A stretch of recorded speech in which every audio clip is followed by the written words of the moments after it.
You know, there are stairmasters and there are sit-up masters. I'm a self-acclaimed sit-up master. In my younger days, I was curious, how many sit-ups can I do? So what I did, I started to do sit-up and I kept doing them. And after 45 minutes, once the skin almost came off my butt, I did 1,500 sit-ups. So I think I do have a pretty good idea about sit-ups. What is a sit-up and what is not?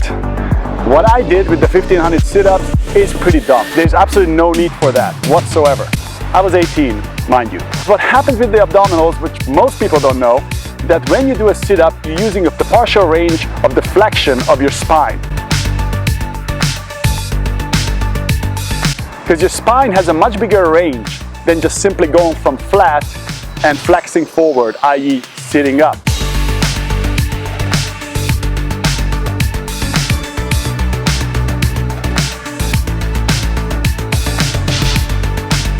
So when you use any partial ranges of any joint, what happens is it stiffens up.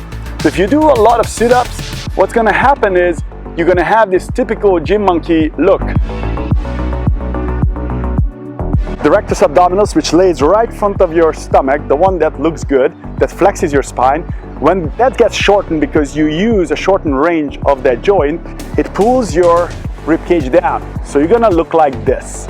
So the reason why a lot of bodybuilders and people who spend a lot of time in the gym working on their abs look like this, because they're using their abdominals in a shortened range. What is the healthy way to use this whole structure? You know those big balls, the Swiss balls, the physio balls? Now, those are fantastic devices because your abdominals actually can contract perfectly at minus 15 degrees. So this is my straight spine. When I tilt back 15 degrees, that's when your abdominal muscles can actually fully contract. From there on, coming back into flexion.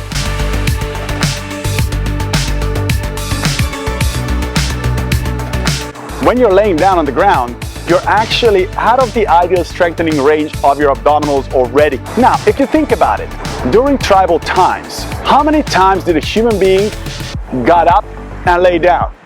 It's not like, you know, they were getting up, getting down, getting up, getting down, getting down, you know, 1,500 times. It just doesn't happen. Once you get up, that's it, right? You don't need to keep doing it over and over and over. So our structure is not made for doing high repetitions of getting up, getting down. It's abnormal. So it makes sense. Now, when did you really need your abdominals, the flexion, right? You needed it when you were pulling something down, when you're wrestling something down, whenever you're flexing forcefully your spine forward. So, and oftentimes what happens is when you arch back and you're trying to do some sort of weird stuff, that's when your abdominals need to really work and pull you forward. Also, for protection, whenever your spine is bent into an extension, it's very important that the abdominals are able to function in this twisted, extended range.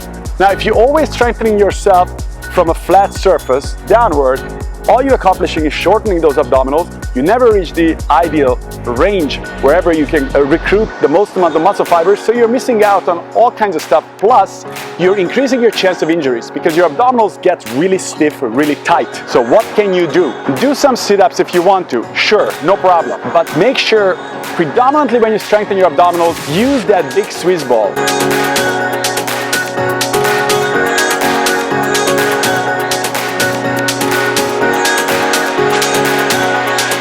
Alright, so a couple of more things about that rectus abdominis, which looks so pretty, but really it's not that important of a muscle relatively to the other one. Now, I'm not saying that there is useless muscle, not whatsoever.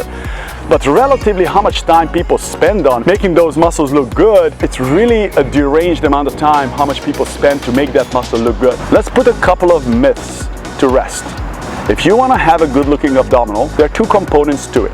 One, you do need to have some sort of muscle tone to it. You need to have some muscles and strength in there. But if you look at the world's most powerful abdominal muscles, the heavyweight weightlifters are the ones who have that. After all, you know, holding up hundreds and hundreds and hundreds of pounds over top your head requires your spine, your abdominals, to stabilize your spine. So those guys have unbelievably powerful, strong muscles, but can you see them? Most of the time not, because it's hiding underneath big layers of fat. So if you're not lean, those abdominals not going to show. So if you are into the business of looking good and having nice looking abdominals, you have to strengthen them, but you also at the same time you want to make sure you lose the layers from over top. Now, when I'm talking about why is this section of the stomach not that important, it's because it does not add into the stability of your spine. Doesn't. The stability you receive from the deeper abdominal layer, the way basically it looks as if you would put a built-in weight belt around your spine. So it is the deepest layer muscle in your abdominal region. And it wraps right around your front part, goes all the way back into the thoracolumbar fascia, which is a fascia structure in the back of your spine. And then every time when you need to stabilize your spine, that built-in natural weight belt, like a hoop tension, it wraps around your waist, stabilizes your spine. Now that is the muscle that will help you to make sure you don't really have back pain. It creates a very stable, safe spine. So that's the muscle that if you look at bodybuilders and you look at their guts, sometimes they're really hanging out. There's two reasons for that, because all the steroids makes your organs grow. Plus, that deep abdominal wall, they do not really strengthen. So nothing is there to keep that big gut in. There's no fat on that gut. There are big muscles there, but it's all bulging out because the deep abdominal wall is not conditioned. If you look at, let's say, older bodybuilders like Arnold Schwarzenegger or Frank Zane, they were also incredible athletes. And when you're a good athlete, that deep abdominal wall is really strong. That's why you can see how beautiful the shape of their abdominals, even though they're really big and amorphly huge actually, even back then, but they were also athletic and that deep abdominal wall was working properly. It's two complete different structures. One of them creates stability and a safe spine, which is the deep abdominal wall. And then there's a segment which you can kind of see from the outside, the rectus abdominis, which is just running down straight in front of your stomach, the pretty one, the one that everyone wants for the beach. Now that creates flexion of your spine, and that's it, nothing else. It flexes you and moves forward your spine, which is important, but not nearly as important as the deep abdominal wall.